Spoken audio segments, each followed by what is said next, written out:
अब्बा जी बिजली का बिल आ गया। 30,000 रुपए। वो पुत्र मैं अपनी तनख्वाह नाल बड़ी मुश्किल नाल ते घर दा खर्चा चलाना वा। वो 30,000 रुपए बिल मैं किस तरह जमा करवावांगा? अब्बा जी बिजली का बिल तो देना ही पैना है, वैसे भी कल आखिरी डेट है।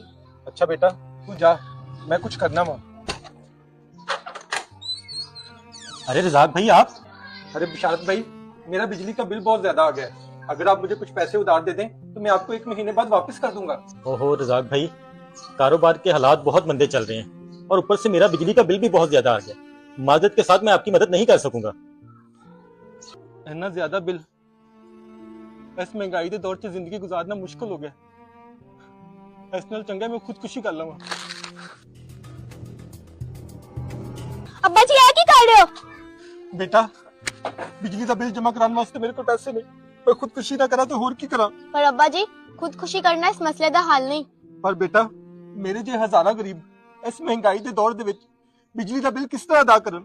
अब्बा जी आप बिल्कुल ठीक कह रहे हैं। मेरे अब्बा जैसे हजारों लोग बिजली के बिल की वजह से बहुत परेशान है और उनके असल जिम्मेदार हमारे हुक्मरान हैं। और हाँ, इसमें अवाम का भी कसूर है जो अपने हक के लिए बाहर नहीं निकलती।